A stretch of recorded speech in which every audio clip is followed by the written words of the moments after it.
Et ce matin, je voulais vous partager un message. Alors, comme ici, on me demande toujours le titre du message, j'avais préparé le titre. Aujourd'hui, on va appeler ça « Des racines et des ailes ». Bon. Allez, on commence par les racines, parce que la chose la plus importante dans notre vie, c'est d'avoir des racines spirituelles, c'est-à-dire de pouvoir laisser l'œuvre de Dieu se faire dans notre vie pour que nos racines aillent de plus en plus profond dans la connaissance du Seigneur. Comme vous le savez, j'ai été viticulteur, je me suis occupé des vignes. Et une vigne, elle peut pousser sur un sol très meuble, très facile, où il y a de l'humus, mais elle frappe des racines de 30 cm.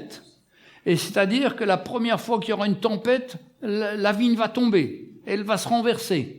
On met des fils de fer pour la retenir, mais ça ne donne pas un bon vin. Ce qui donne un vin bien travaillé, c'est quand la vigne elle-même est travaillée. C'est-à-dire qu'elle passe par des situations de stress, d'épreuves, des situations difficiles où elle ne trouve pas d'eau, par exemple. Donc elle va rentrer dans le sol de plus en plus profondément, même s'il y a de la craie comme en Champagne, où c'est vraiment sec, il n'y a rien, mais elles vont essayer de descendre le plus bas possible pour trouver une nappe phréatique, pour trouver de l'eau et de pouvoir se nourrir. Mais nous, les frères et sœurs, c'est pareil la vie chrétienne. On ne grandit pas quand tout va bien. On grandit quand il y a des épreuves, quand il y a des situations difficiles. On est obligé de puiser nos racines le plus loin possible pour aller chercher la vie du Seigneur. C'est pourquoi nous, les chrétiens, notre principale chose à faire, c'est de chercher dans la parole de Dieu. C'est de comparer notre vie à ce que les hommes de Dieu ont vécu, et leur témoignage est un enrichissement pour nous. Parce qu'ils sont passés par les mêmes situations. La Bible nous dit que Jésus était tenté en toutes choses. Mais comme nous sommes tentés en toutes choses. Mais la tentation, c'est une chose, mais le Seigneur nous donne le pouvoir de résister à cette tentation.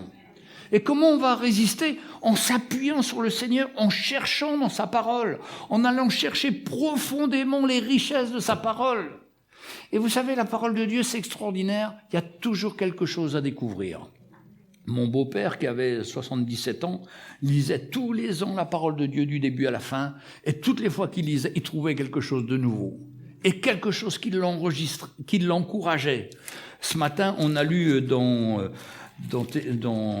la petite épître là, de Philémon. Quand je lis cette épître-là, c'est vraiment, il y a le feu là, il y a la vie dedans. Je vous l'ai déjà partagé d'ailleurs, mais simplement dernièrement, je lisais ça. Il commence, Paul, en disant « Paul, prisonnier de Jésus-Christ ». Non, attends, il a été prisonnier, il a fait du bien, il a prêché l'évangile, il a été injurié, battu par tous les gens, et il se retrouve dans une telle situation qu'il est mis en prison avec des fers aux pieds, et au lieu de dire « j'ai pas de chance, c'est pas normal, j'ai annoncé l'évangile et je suis dans cette telle situation », il loue le Seigneur et remercie le Seigneur. Seigneur, je voudrais être comme ça, moi. Je voudrais être comme ça parce que je suis loin d'être comme ça. Parce que moi, c'est pas la prison, c'est des petites histoires, c'est des petits problèmes qu'on a, des petites difficultés de la vie. C'est rien comparé à la prison. Et lui, il loue le Seigneur. Et dans cette épître à Philémon, il dit « Paul, prisonnier de Jésus-Christ ». C'est-à-dire qu'il accepte pleinement l'évangile pour sa vie et pleinement les situations dans lesquelles il se trouve comme étant le plan de Dieu pour travailler sa vie. Mais les frères et sœurs, j'ai beaucoup à apprendre et on a beaucoup à apprendre de ça. Est-ce qu'on va accepter vraiment que nos vies sont entre ses mains du Seigneur, que ce soit pour les bonnes choses ou les choses difficiles? Et quand on accepte ça, que même on a des choses difficiles, mais on est entre les mains du Seigneur, ça n'ira pas au-delà de son plan et de sa volonté. Et avec l'épreuve, il nous donnera le moyen d'en sortir. Mais écoutez, on a tout ce qu'il faut pour être bien. Et pourquoi on n'est pas bien? Parce qu'au lieu de s'appuyer sur le Seigneur quand on a des épreuves, on commence à pleurer, à se lamenter sur son cas en disant « c'est pas normal, c'est pas juste, c'est pas si... » Alors, je sais pas si c'est parce qu'on est français, mais nous, on en a beaucoup de choses à reprocher souvent. Alors que simplement, d'accepter le plan du Seigneur dans notre vie. Ah, je me rappelle quand j'ai fait mes études, je galérais, j'étais pas intéressé par ce que je faisais. Bon. Et puis le jour où je suis devenu chrétien, tout d'un coup, j'ai compris le plan du Seigneur qui m'avait permis de pouvoir faire ses études dans tel ou tel domaine et que dedans, il y avait son plan. Et que maintenant, en finissant mes études, parce qu'il me restait 15 jours avant mon diplôme, je dis, Seigneur, tu vas m'aider pour retenir, pour travailler, pour mettre... Et je voyais la nature, parce que je travaillais dans l'agriculture, la viticulture, c'est la nature. Je voyais la seconde Bible du Seigneur. Je voyais tout ce qu'il a fait pour nous, pour notre bien. Et j'ai travaillé de tout mon cœur en m'alignant avec le plan du Seigneur. Et j'ai eu mon examen, au miracle, on dit certains. Mais c'était le Seigneur. C'était le Seigneur. Et c'est ça, mes frères et sœurs. Notre vie sans le Seigneur, c'est vraiment triste et décourageant. Mais si on met le Seigneur dans notre vie, qu'on l'inclut dans tous les jours, dans notre vie avec lui, pendant qu'on l'inclut, on va chercher dans sa parole, on va se nourrir, on va aller chercher en profondeur les petites choses, les petites phrases qui tout d'un coup sautent à vos yeux. Moi, j'avais jamais vu ça. Mais dedans, il y a la vie, il y a la nourriture. La parole devient esprit et vie. Esprit, et tout d'un coup, ça éclaire toutes vos questions et ça amène la vie dans votre cœur et vous avez envie de témoigner, de faire connaître le Seigneur. Ah, vraiment, on ne doit pas avoir une vie monotone. On doit avoir une vie remplie de la joie du Seigneur en approfondissant notre recherche du Seigneur. Et plus on a des preuves, plus on a de situations difficiles, au lieu de se plaindre. Non, Seigneur, tu seras avec moi aussi avec celle-là. Tu vas m'aider. Tu vas être mon soutien. Et au lieu de me plaindre, Seigneur, je veux te louer, je veux te rendre grâce, parce que je suis avec toi, tu es avec moi, et tu vas me conduire, tu vas me diriger. Et à travers mes difficultés, je me puise en lui ma force. Et le Seigneur me renouvelle, me fortifie, et il n'y a plus de tristesse. On accepte pleinement le plan et la volonté de Dieu. Et pour que Paul dise « Ah, merci Seigneur, parce que je suis prisonnier de Jésus-Christ », il voit pas Néron, il voit pas tous ces hommes qui sont méchants contre lui. Lui, il voit le plan de Dieu pour lui. Et qu'à travers cette situation, il va voir la grâce du Seigneur. Et en plus, il va prêcher l'évangile à tous ses ennemis, à tous ceux qui sont opposés à l'évangile. Et il va être un instrument puissant de la grâce du Seigneur. Au lieu de nous plaindre, si on se soumet au plan du Seigneur, le Seigneur va nous utiliser. Et on va voir sa gloire. On va être ses instruments pleins de vie. Alors que si on veut garder notre confort, nos habitudes, notre réflexion, on est comme tous les gens qu'on voit dans le métro le matin avec une tête découragée. Mais nous, on ne veut pas être découragés. On veut s'appuyer sur le Seigneur. C'est pourquoi l'histoire des racines, c'est tellement important de s'enraciner en Christ. Arrive une mauvaise nouvelle. Ah, mais non, le Seigneur est là. Et arrive une situation. Ah, le Seigneur est là. On veut lui faire confiance. Et voyez, ces vignes, elles font des racines qui vont jusqu'à 15 mètres de profondeur dans le sol. Tellement elles cherchent cette eau. Mais nous, est-ce qu'on cherche, les frères et sœurs? On a besoin de chercher. Et si notre vie chrétienne est tiède, c'est parce qu'on ne cherche pas assez le plan et la volonté du Seigneur. Et on doit chercher, on doit puiser en lui, surtout qu'il nous a tout donné. Vous voyez, si on n'avait pas l'évangile de la croix, je me souviens pendant un temps, peut-être il y a 30 ans, j'ai connu l'évangile de la croix, mais avant, on ne savait pas comment servir le Seigneur. On était convertis, on n'avait pas d'enseignement, on ne savait pas ce que c'était que l'œuvre de la croix. L'œuvre de la croix, pour nous, c'était pour les inconvertis, pour qu'ils se convertissent. Mais on n'avait jamais eu cette révélation que c'est pour chacun d'entre nous, pour nous aider justement à être transformés à l'image du Seigneur. Amen. Mais quand on a ça, on a tout, parce qu'on a la solution. On a l'enseignement qui fait que quand il y a un problème, mais c'est pas la faute de ma femme, c'est déjà moi le problème. Et c'est moi qui dois m'humilier, c'est moi qui dois rechercher le Seigneur. C'était tellement facile de dire que c'est de la faute de l'autre. Dernièrement, je suis en train de préparer une petite histoire que vous connaissez peut-être. C'est une dame qui, tous les matins, elle faisait une remarque en disant « Oh, en ouvrant ses volets, oh, les vitres de ma voisine sont sales. Mais c'est incroyable comme c'est sale et tout. » Et alors, tout le monde, elle disait oh, tous les matins, elle faisait ça. Puis un jour, son mari, il lui dit et un jour, elle se lève et puis « Oh, les vitres sont propres. » Elle dit « Ah, c'est pas possible, elle a trouvé un nouveau produit, un nouveau détergent pour nettoyer sa vitre. » Et son mari lui dit « Non, ce matin, c'est moi qui me suis levé plus tôt et j'ai nettoyé nos vitres. » Et comme quoi, c'est toujours la faute des autres. Alors c'est nous d'abord. C'est nous qui devons nettoyer notre cœur. C'est nous qui devons nettoyer toutes ces choses de jalousie, de sentiments qui sont dans nos cœurs et qui sont pas bons, de comparer, de vouloir être le meilleur, de vouloir écraser les autres. Non, Seigneur, change-moi, transforme de plus en plus mon cœur, que je m'enfonce de plus en plus à te connaître, à avoir une réelle relation avec toi, à marcher par l'esprit, à laisser ton esprit m'arrêter et me montrer mon état. Alléluia. Quelle grâce, les frères et sœurs, quand quelqu'un vous dit « Tiens, j'ai vu que ça allait pas ce matin. » Ah bon? Une réaction, et ils ont vu une attitude, quelque chose qui va pas. Ah ben, je dis « Mais merci mon frère, merci ma sœur, parce que ça m'aide. Ça m'aide à voir qu'on s'habitue tellement de paraître bien, mais on sait que dans le fond de notre cœur, on n'est pas bien, et qu'on a besoin de la grâce du Seigneur. » Et vous voyez, un dimanche comme aujourd'hui, c'est une grâce. L'évangile vient à nous. On entend toutes ces choses et on voit notre état.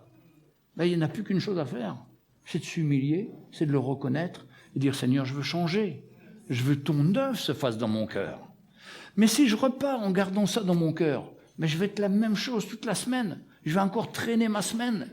Mais si je m'humilie devant le Seigneur, j'ai dit « Seigneur, change-moi », il est fidèle et juste pour nous changer et nous transformer. Enlever cette tristesse qui est en nous, enlever cet apitoiement sur nous-mêmes, enlever ce découragement qui vient tellement vite. Vous savez, la Bible dit que le péché nous enveloppe si facilement. De se moquer des autres, de parler mal des autres, de trouver qu'on est bien nous. C'est très facile ça. Mais tout d'un coup, quand le Seigneur nous montre que le problème, c'est pas eux, c'est nous d'abord, et qu'il veut traiter notre cœur, alors nous nous approchons de lui, nous nous humilions, il nous pardonne et on repart. Et c'est ça notre vie chrétienne. Et peut-être ça va durer 2 jours, et puis dans 2 jours, il va falloir encore revenir. Alors, c'est notre vie. C'est pour ça qu'il faut laisser le Seigneur nous parler. Ce matin, il y a la joie du Seigneur, mais je peux être aussi la joie et de regarder ça de loin. Mais je peux aussi ressentir dans mon cœur cette joie du Seigneur. Pourquoi? Parce que je m'humilie. Parce qu'à travers ces moments de louange, je reconnais mon état et je dis au Seigneur, Seigneur, je voudrais être comme ces frères devant qui louent de tout ton cœur. Mais Seigneur, je vois qu'il y a des choses dans ma vie qui sont pas bien. Éclaire-moi, Seigneur, montre-moi. Et le Seigneur est fidèle pour nous montrer et pour nous rendre libres en un instant. Il a tout accompli à la croix. Il a tout accompli pour qu'on soit bien. Donc il faut simplement s'attendre à lui et lui donner de plus en plus notre vie. Puiser en profondeur la grâce du Seigneur. Donc les racines, elles vont aller chercher très très loin de l'eau. L'eau, c'est la vie. Nous, cette vie, c'est la parole de Dieu qui vient pour nous nourrir, pour nous fortifier. Et un chrétien qui lit sa Bible de temps en temps, mais il ne pourra jamais rester stable. Mais il va rester stable s'il connaît sa parole, s'il cherche le Seigneur. Et le Seigneur, dans sa grâce, va lui révéler de plus en plus et il va grandir. Notre aliment, c'est ça, les frères et sœurs. Si on n'a pas la parole de Dieu, si on la dédaigne, eh bien, le Seigneur ne peut pas agir dans notre vie. Alors, dimanche matin, on entend un petit peu, puis après, on part, et il n'y a rien qui change. Mais si on laisse cette parole toucher notre cœur, vous savez, c'est une grâce de pouvoir s'humilier. Parce qu'on est tellement fiers, on est tellement prétentieux, on est tellement content de nous-mêmes. Non, le Seigneur veut nous éclairer, mes frères et sœurs. C'est pour notre bien. C'est jamais pour notre mal. C'est pour notre bien. Et c'est une grâce quand la vérité vient et on reconnaît, Seigneur, pardonne-moi. Seigneur, je veux changer. Je veux avoir ta vie en profondeur. Et on devient une bénédiction pour les autres. On devient un instrument entre les mains du Seigneur. Et c'est merveilleux. C'est à ça que nous sommes appelés, à être ces instruments pour lui. Alléluia. Quand j'étais dans l'agriculture, on m'a toujours raconté l'histoire du phylloxéra. Je vous ai déjà raconté ce petit ver qu'a mangé, qui est venu en 1890 mordre les pieds de vigne pour capter la sève. Et du jour au lendemain, tous les vignobles en France sont morts. En Suisse, en Belgique, au Luxembourg, partout. Et les vignobles étaient morts. Il n'y avait plus de raisins. Les pieds étaient secs. Vous savez, pour avoir une vigne, il faut planter la vigne pendant 10 ans avant d'avoir du fruit. À l'époque, il n'y avait pas d'assurance calamité agricole ou choses comme ça. Les gens n'avaient plus rien. Tous les gens qui étaient riches avaient tout perdu. Tout le monde était dans une catastrophe terrible. C'est les périodes en France où il y a eu le plus de suicides. Les gens n'avaient pas de solution. Ils avaient des dettes et ne pouvaient pas payer. Et situation terrible. Et heureusement, on a trouvé la solution. On a retrouvé la solution aux États-Unis, là-bas où il y a nos frères et sœurs. Aux États-Unis, ils avaient des plants qui résistaient à ce ver. Et donc, ils l'ont amené en France et on a pu greffer sur nos plants français et récupérer nos vignes. Et il a fallu 30, 40 ans pour qu'on retrouve nos vignes. Mais nous, c'est pareil, les frères et sœurs. Il n'y avait rien de bon en nous. Le péché nous avait piqué, chacun d'entre nous. On était morts spirituellement. Il n'y avait pas d'espérance, il n'y avait pas d'avenir. Mais le Seigneur a envoyé la solution, Jésus-Christ, qui a donné sa vie pour nous. Et en donnant sa vie pour nous, il nous a ramenés à la vie avec lui. C'est pour ça que nous avons été greffés comme la vigne sur le peuple d'Israël, sur ce qu'il avait préparé depuis longtemps pour l'éternité, mais donc le peuple juif ne voulait pas pour l'instant. Mais je sais qu'un jour, ils vont reconnaître. Ils vont reconnaître celui qu'ils ont percé, et ils vont reconnaître le Seigneur Jésus. Et nous, on avait été greffés comme cela. Je vous raconte une petite histoire, une histoire qui est arrivée à notre sœur Nicole à Nanterre. Elle était à l'aéroport cette semaine, et puis il y a un couple qui était là, un couple d'Américains, il lui demande si elle parle anglais. Il dit oui, et il lui demande son téléphone parce qu'elle doit appeler des amis. Et alors il lui passe son téléphone et tout, et en rendant le téléphone, la dame lui dit « Que Dieu vous bénisse !» Ah, Nicole a dit « Vous aussi que Dieu vous bénisse !» Alors la dame a dit « Mais vous êtes juive ?» Il dit « Non, non. Je suis pas juif, je suis chrétienne, j'appartiens à Jésus. » Alors l'autre dit « Ah bon, mais pourquoi vous faites ça ?» Elle lui explique. « Oui, Jésus revient. » Elle dit, enfin, la dame américaine dit oui. Et puis elle dit « Je vais lui parler du Seigneur. » Elle lui a parlé. Et la dame lui dit « Vous savez que le Messie revient, que le Messie vient. » Elle lui dit « Oui, il revient. » Ah bon, comment vous savez ça? C'est écrit dans Ésaïe, dans votre prophète, Ésaïe 56. Ah bon? Oui, ils reconnaîtront ceux qu'ils auront percés. Oh, la dame était tellement surprise, tellement touchée dans son cœur. Elle a pris la sœur, elle l'a embrassée. Et pourtant, c'est une famille très, très juive, très Lubavitch. Mais vous savez, quand le cœur est touché, quand l'évangile vient, quand la vérité vient, c'est plus fort et ça enlève tous les barrages. Et ça, c'est le miracle. Et ça, c'est le genre de miracle qui nous arrive quand on est bien avec le Seigneur. Quand on a une communion avec lui, quand on a décidé de ne pas être nous la priorité de notre vie, mais l'œuvre du Seigneur, quand c'est notre priorité, on a toujours de la place pour les autres. Mais quand on est pris par nos petits problèmes, par nos petites situations, même si c'est difficile, eh bien, on reste prisonnier. Mais la véritable libération, c'est quand on fait confiance au Seigneur, quand on s'appuie sur lui et quand on est disponible pour lui. Et là, il nous conduit dans différentes situations. Quelle que soit la situation, il a toujours le dernier mot et il veut toujours agir. Et notre sœur était tellement encouragée quand elle est revenue à la réunion de prière samedi. Elle voulait absolument témoigner de ça. Et c'était super parce qu'on était tous encouragés. Mes frères et sœurs, il est important qu'on soit bien dans notre cœur pour servir le Seigneur. Il est important qu'on soit les instruments du Seigneur et qu'on arrête de se tourner sur nous-mêmes et de nos pensées toujours et de lutter avec nos problèmes, mais qu'on puisse avoir comme principal but de laisser le Seigneur nous changer, nous transformer. Il a tout accompli. Quand il est mort, il a dit « J'ai tout accompli sur la croix ». Cette dernière phrase. J'ai tout accompli pour toi, pour chacun d'entre nous, pour que tu sois bien. Il n'y a pas de souci à avoir. Il est fidèle. Il a été jusqu'au bout. C'est pour ça qu'il a souffert. C'est pour ça qu'il a donné sa vie. Alors que nous puissions accepter pleinement son plan. Et pleinement son plan, c'est d'ouvrir notre cœur à sa grâce. C'est de dire, Seigneur, je ne vais plus rester dans l'état où je suis, mais je veux que tu aies la victoire dans ma vie, dans tous les domaines. Parce que c'est fatigant de s'apitoyer sur soi-même. Puis après, on trouve que les frères ne nous plaignent pas, ou les frères ne nous soutiennent pas. Mais non, notre soutien, c'est d'abord le Seigneur. Mais je peux vous dire, cette semaine, je suis passé par la grippe et j'ai eu le soutien des frères aussi et sœurs. Et je suis reconnaissant à chacun de vous qui avait téléphoné, qui a pris des nouvelles. Et je suis sorti et je suis reconnaissant au Seigneur. Mais ce qu'il faut, c'est qu'on s'appuie sur le Seigneur. L'aide humaine, on peut, c'est bien, ça aide, mais l'œuvre du Seigneur, ça c'est beaucoup plus riche, et ça change notre cœur, ça change notre intérieur, et on repart avec la force du Seigneur et avec sa grâce. Alléluia. Oui,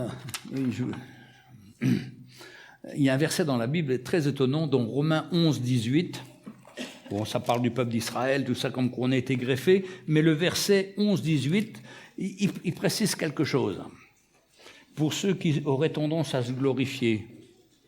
Si tu te glorifies, sache que ce n'est pas toi qui portes la racine, mais c'est la racine qui te porte.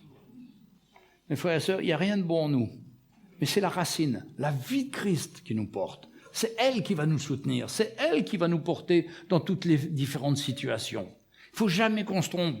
Et nous, on s'occupe des sarments, de notre apparence, de ce que les gens pensent de nous. Non, c'est de la racine qu'il faut aller chercher. C'est de la racine qu'il faut se préoccuper. Et c'est la racine qui nous porte. C'est notre vie spirituelle, c'est notre relation avec le Seigneur qui nous donne la force pour faire face à toutes les situations. Et on a besoin de cette force. On a besoin de s'appuyer sur lui. Si on regarde à notre apparence, il n'y a rien qui se passera. À nos forces, elles sont vaines.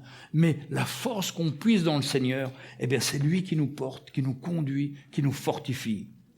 Et puis pendant qu'on est dans ce chapitre-là, je voudrais vous lire ce verset 20, le deuxième partie. « Ne t'abandonne pas à l'orgueil, mais crains. » Vous voyez, il y a des petits versets qui sont dans la Bible, entre plusieurs versets, qui sont même dans le verset 20, mais à la fin. Et il dit « Ne t'abandonne pas à l'orgueil, mais crains. » Ça, c'est notre plus gros problème. On se croit toujours bien. Mais je sais pas, est-ce qu'il y a que moi ? Il y a des fois, je me dis, c'est pas mal. Et bien là, je me dis, tiens, qu'est-ce que je suis en train de raconter là, hein? Mais non, il n'y a rien de bon en moi. Hein? Mais au contraire, je dois voir ma misère et dire, Seigneur, j'ai besoin de toi. Je veux craindre le Seigneur, c'est-à-dire avoir une relation respectueuse avec le Seigneur, parce que lui, je sais ce que ça lui a coûté sur la croix de mourir pour moi, pour que je sois bien. Moi, j'ai hérité par la grâce de Dieu du salut, par un don gratuit du Seigneur. Il a fait un don pour moi, mais lui, il a payé très cher. Et je dois toujours avoir dans le cœur, ce sentiment de crainte respectueuse où je veux reconnaître ce que Christ a fait pour moi. Sinon, il n'y a rien de bon en moi. Et quand je crois que je commence à être bien, il faut vraiment que le Seigneur et le Saint-Esprit m'arrêtent pour me montrer mon état et pour que je puisse crier à lui. Ce petit verset, c'était le verset là de « t'abandonne pas, mais pas à l'orgueil, mais crains ». C'était l'imprimeur du roi, Robert Estienne, qui avait mis ça dans ses armes. Vous savez, il était le représentant, il était l'imprimeur du roi. C'était un homme qui parlait le latin, le grec et quoi encore, une autre langue aussi, j'ai oublié, peu importe. Mais cet homme-là, c'est lui qui a traduit pour la première fois le Nouveau Testament en français. Et il était imprimeur. C'est juste après Gutenberg, il était imprimeur du roi François Ier. Il était chrétien, il était réellement né de nouveau. Il était persécuté pour sa foi, mais malgré ça, il continuait à annoncer le message de l'Évangile, à diffuser les Bibles, alors qu'il a connu beaucoup de persécutions. Mais François Ier, par la grâce de Dieu, l'a toujours protégé pendant un temps. Et puis un autre temps, François Ier est mort, il a dû partir à Genève et s'installer. Et dans ses armes, il avait mis ça. Ne t'abandonne pas à l'orgueil, mais crains. Et c'est vraiment un message, parce que les gens ne voyaient pas ça. Ils voyaient une référence biblique qu'ils ne savaient pas.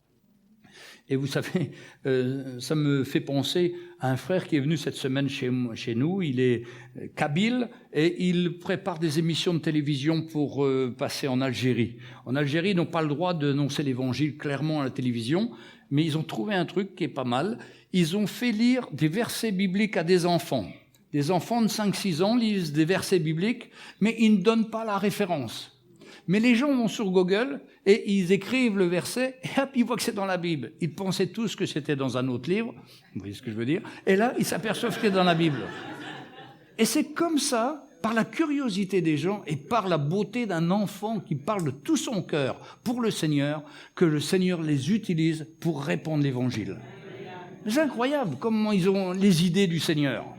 Pour ça que je dis, nous, nos idées, elles sont très limitées. Mais si on demande au Seigneur, il a plein de plans extraordinaires qu'on n'a pas pensé, parce que c'est lui le créateur, et c'est lui qui suscite, qui ouvre des portes pour que l'Évangile soit annoncé par ces différents moyens.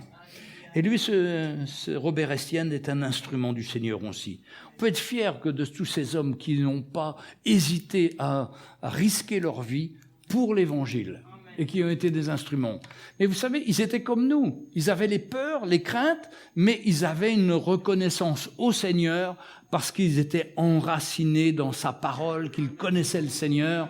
Et ils n'avaient peut-être pas encore le ministère apostolique et tous ces ministères que Dieu nous a fait grâce. Mais nous, on n'a pas de raison de ne pas être bien. On n'a pas de raison de ne pas laisser la parole venir dans notre cœur. Quand on entend le frère Mickey, ça nous nourrit, ça nous établit. Et quand on entend la parole du frère Mickey, pour comparer à notre sœur qui a parlé, elle est nouvelle convertie, elle essaye d'exprimer des choses très profondes dans son cœur, elle n'y arrive pas. Mais moi, pasteur, aujourd'hui, il y a des choses que je veux exprimer, mais je n'arrive pas à les dire avec mes mots. Mais quand j'entends le frère Mickey, je reconnais l'onction qu'il y a dans sa vie et qui, lui, m'explique des choses que je trouve très compliquées d'une façon très simple. Et c'est ça la grâce du Seigneur. Et c'est ça le privilège qu'on a de tous ces ministères qui viennent, qui passent ici, et qui vous expliquent des choses très complexes, mais d'une façon très simple, parce que c'est vécu dans leur vie et que le Seigneur les aide à nous transmettre cette parole. C'est pour ça que c'est indispensable d'en venir écouter la parole, et c'est indispensable aussi de la lire, de chercher, d'avoir cette communion avec le Seigneur et cette relation avec lui. Alléluia. Et les frères et sœurs, on ne grandira pas si on ne va pas chercher notre nourriture. Moi, tous les matins, si je n'ai pas mon petit déjeuner, je ne sais pas, je suis peut-être agressif, mais bon, ma femme donne tout de suite un petit déjeuner, comme ça, il va être plus gentil dès le matin. Hein? Mais c'est pareil avec la parole du Seigneur. Si vous n'avez pas votre nourriture, comment vous allez affronter vos collègues qui vont se moquer de vous ? Comment vous allez affronter ce monde perdu qui ne pense qu'à des mauvaises choses? Comment vous allez garder vos cœurs et vos pensées en Jésus-Christ? Mais il faut venir vous nourrir. Et quand on se nourrit, on part, on est en forme, on s'attend au Seigneur. Bien sûr, il y aura des situations, mais comme je dis toujours, la Bible dit qu'on peut prier sans cesse, c'est-à-dire rester branché sur le Seigneur malgré les choses pratiques, matérielles qu'on est en train de faire. Que ce soit la cuisine pour les mamans, que ce soit pour le papa qui travaille en mécanique, n'importe quoi. Il reste toujours attentif à l'Esprit de Dieu qui tout d'un coup va lui dire, tiens, va voir ton collègue là-bas, va lui parler, va l'encourager, va lui donner une parole. Vous savez, on n'a pas besoin d'être un grand évangéliste ou un pasteur, au contraire, mais une petite parole, comme dit, c'est comme une ciselure d'argent qui vient toucher le cœur de la personne. Et ça, le Saint-Esprit veut la donner à tout le monde. Moi, j'ai toujours fait un rêve, j'aurais voulu parler comme Jésus. J'en suis loin, je ne suis pas loin. Mais je crois que c'est un rêve que nous, les chrétiens, on doit chercher. Parce que si on avait une réponse comme Jésus face au péché ou à la folie des gens, ça arrêterait tout le monde et ça ferait un travail extraordinaire. Ce que les gens ont besoin, ce n'est pas nos paroles à nous, c'est une parole inspirée de l'Esprit. C'est une parole qui va les arrêter, qui va toucher ces personnes. C'est comme cette dame qui dit que le Seigneur vous bénisse, ça peut être religieux, elle dit ça. Et Nicole dit, vous aussi que le Seigneur vous bénisse. Mais ça, c'était dans l'Esprit. Ça a touché le cœur de cette femme. Et qu'on puisse avoir des paroles de vie, les frères et sœurs. Et rien de plus facile d'évangéliser quand vous avez les paroles de la part du Seigneur. Pour ça que, bien sûr, on n'arrivera peut-être jamais à être parfait, mais on arrive toujours à avoir des directions du Seigneur ou une parole du Seigneur qui va toucher quelqu'un et qui va faire du bien dans son cœur. Alléluia. En tous les cas, c'est un sujet de prière. C'est à quoi on doit prier. Les gens n'ont rien à faire de ce qu'on raconte. Ce qu'ils ont besoin, c'est d'entendre une parole de l'Esprit assaisonnée de celle qui va toucher leur cœur et qui va leur montrer leur situation et leur misère pour qu'ils s'approchent du Seigneur. Maintenant, je veux revenir aussi sur nos racines, notre enracinement en Christ. Je suis toujours frappé dans les églises de voir qu'il y a des frères et sœurs qui n'ont pas eu une réelle repentance. Vraiment, s'il y a un cadeau du Seigneur qu'on doit chercher, les frères et sœurs, c'est une profonde repentance et une conviction de péché. Parce qu'il y a trop de gens qui aiment l'Église, ils sont venus à l'Église, c'est sympa, ils sont gentils, ils sont ci, ils sont ça. Mais s'il n'y a pas une vraie repentance au départ, pour montrer notre condition de péché, on ne sera jamais satisfait et on n'aura jamais un vrai contact avec le Seigneur. Alors, moi, je suis né dans une famille non chrétienne et je me dis toujours, est-ce que c'est un privilège, est-ce que c'est pas un privilège, c'est pas. Enfin, pour moi, heureusement que j'ai eu cette conviction de péché pour entrer dans la famille. Mais je vois souvent, et pour mes propres enfants aussi, c'était notre combat, comment nos enfants vont pouvoir avoir cette conviction de péché. Alors, c'est tout un sujet parce que nos enfants viennent à l'école du dimanche. On rappelle Jean Samuel qui disait il y avait un chant et il louait le Seigneur. Alors la monitrice lui dit « Jean Sam, ferme tes yeux, ferme tes yeux ». Et puis il commence à chanter « Ouvre tes yeux ». Alors il dit « On ouvre ou on ferme ?» Enfin, des situations comme ça, où les enfants ne comprennent pas grand-chose, ils ne comprennent pas tout ce que ça veut dire. Hein. Mais quand la conviction de péché vient, alors là, les frères et sœurs, c'est quelque chose. Et je me souviendrai toujours de mon fils David, lui, pourtant, il voulait prêcher, il aimait le Seigneur quand il était jeune, il était parmi les enfants celui qui essayait d'apporter la parole du Seigneur, et puis s'éloigner du Seigneur. Mais quand il est revenu à l'âge de 20 ans et quand il était touché par le Seigneur, eh ben, il se repentait tout le temps, pendant 2, 3 jours, 4, 5 jours. Il était au Zimbabwe, il me téléphonait, « Papa, j'ai encore fait ça, papa, j'ai volé, papa, j'ai fait ci, papa, il y a de la drogue dans la maison, papa, si... » Enfin, c'était tellement long, ces confessions. C'était tellement reconnaissant au Seigneur. Ça, ce qu'on doit demander pour nos enfants et pour tous ceux qui viennent dans nos églises, c'est qu'il y ait une conversion puissante, une conviction de péché qui nous amène à une vraie repentance. Parce que, vous savez, on n'est pas meilleurs les uns que les autres, mais si la base est saine, si la base est vraiment par une découverte de notre état de péché et de ce que Jésus a fait sur la croix pour nous, on n'oubliera jamais le Seigneur. Parce que cette expérience-là, on ne peut pas l'oublier. Même si on fuit dans le monde pendant un temps, mais ce que Jésus a fait pour nous, on ne peut pas l'oublier. C'est la base de notre vie chrétienne. Et au contraire, après, quand on connaît le Seigneur, on continue à s'humilier, à voir le plan du Seigneur pour notre vie, et on ne peut être que reconnaissant au Seigneur. Mais aujourd'hui, on dirait que beaucoup de gens viennent, ils aiment le Seigneur, mais il n'y a pas cette rencontre profonde avec le Seigneur. Moi, mes frères et sœurs, je prie pour chacun, pour que le Seigneur nous éclaire, chacun d'entre nous. Mais si vous avez fait l'expérience, chérissez-la. Si vous n'avez pas encore fait cette expérience profonde, d'une repentance vraie, profonde, parce que c'est trop facile de dire que c'est de la faute du pasteur, c'est la faute de la sœur un tel, du frère un tel et tout ça. Non, ça ne change pas votre vie, ça. Et même si c'était vrai, ça ne va rien faire pour vous. Mais ce que le Seigneur a fait, est-ce que la repentance qui vient dans votre cœur, où vous voyez le Seigneur, ce qu'il a accompli pour vous, ça change votre vie.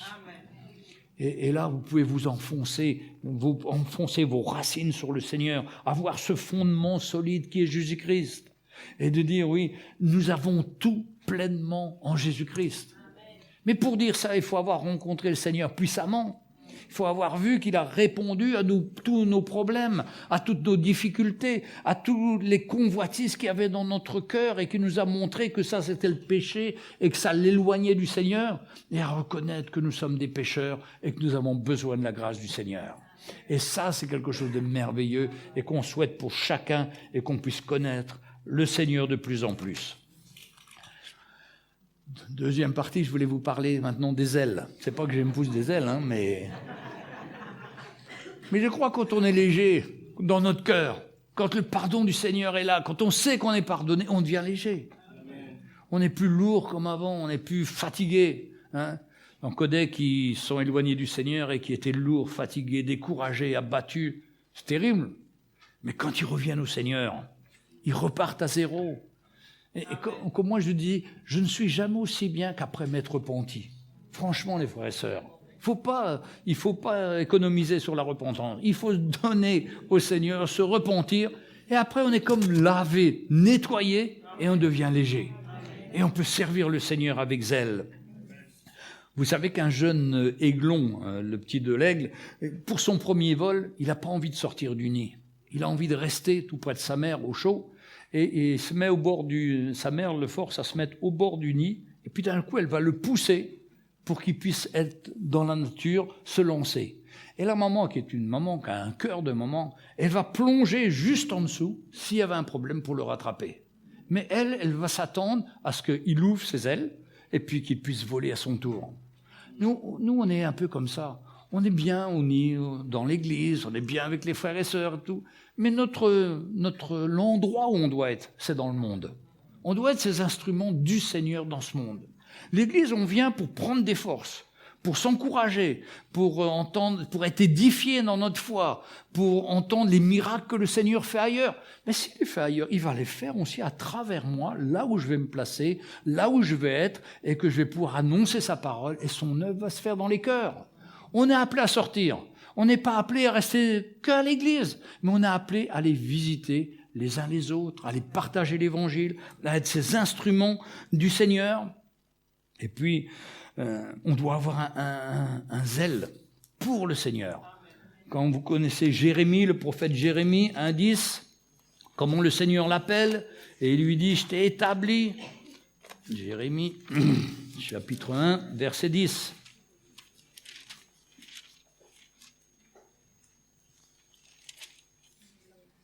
Voilà. Verset 10 de Jérémie, chapitre 1. « Regarde, je t'établis aujourd'hui sur les nations et sur les royaumes pour que tu arraches, que tu abattes, pour que tu ruines et que tu détruises, pour que tu bâtisses et que tu plantes. » Ça, c'est un verset qu'avait reçu le frère Mickey il y a des années, au début de son ministère. Et une partie de notre prédication, c'est pour arracher les mauvaises herbes, c'est pour arracher les déviations, les faux évangiles, les choses les plus folles qui existent, pour enlever ces choses et amener la vérité de Dieu comme le fondement, comme l'œuvre de la croix, pour que la vérité soit établie. On voit trop de gens qui font des églises pour faire une animation, pour animer, pour faire quelque chose de joli, vivant et tout ça. C'est pas à ça que nous sommes appelés. D'ailleurs, je ne sais pas si vous vous rappelez le mariage d'une reine en Angleterre dernièrement, là, Marc et je ne sais plus qui, et sa femme. Il y avait un pasteur qui prêchait d'une façon extraordinaire. Oh, je n'en revenais pas de l'entendre aussi. Et je vais voir sur Internet, bon, il était pour tous les travers, tous les manquements, enfin, mais il avait une façon de parler extraordinaire. Ça, c'est ce qui s'appelle la sagesse du langage. Mais personne n'a pu se convertir avec lui, même s'il parle bien. Mais ça ne change rien. Et on préfère n'importe qui parmi nous qui fait des fautes français, qui disent souvent combien ou je sais pas quoi dans un début de phrase. C'est pas grave ça, les frères et sœurs. Ce qui est important, c'est le cœur. C'est qu'on transmette une expérience vécue. D'ailleurs, quand les premiers missionnaires pentecôtistes sont arrivés en France, ils sont arrivés du côté du Havre, et ils disaient « Hey, répétez après moi, répétez !» Tous les Français se moquaient d'eux. Et il y avait les pasteurs réformés qui disaient, ils se moquaient encore plus d'eux, et ils disaient « Regarde, ces gars-là, comment ils prêchent, ils cassent le français, enfin c'est une catastrophe. Mais regarde à l'appel le nombre de gens qui se convertissent. Nous, on prépare nos sermons pendant 8 jours, et il n'y a personne qui vient à l'appel. Vous savez, c'est une vie, ça. C'est pour ça que ce n'est pas nos mots qui comptent. C'est la puissance du Seigneur qui s'est révélée dans notre cœur, qui est transmise par le Saint-Esprit. Et Pierre et Jean, c'était des gars qui n'étaient sans éducation, nous dit la Bible. Et ils apportaient l'évangile. Jérusalem, 4000 conversions, la première prédication de Pierre. Ça sortait tellement de son cœur. Et il faut que ça sorte de notre cœur. Autrement, si ça sort de notre tête, je vais vous endormir. Et je ne veux pas vous endormir. Je veux au contraire vous transmettre la vie du Seigneur. Et cette vie du Seigneur, c'est ça qui nous donne des ailes pour aller évangéliser, pour parler du Seigneur, pour être des instruments du Seigneur. Là, il nous a placés. Et Dieu, dans sa grâce, nous donne cet évangile. Il nous donne cet évangile fondé sur l'œuvre de la croix qui fait qu'on peut arracher les mauvaises choses et qu'on peut vivre pleinement de cet évangile que le Seigneur veut nous donner. Il est dit dans Éphésiens, chapitre 6, verset 15, Éphésiens 6.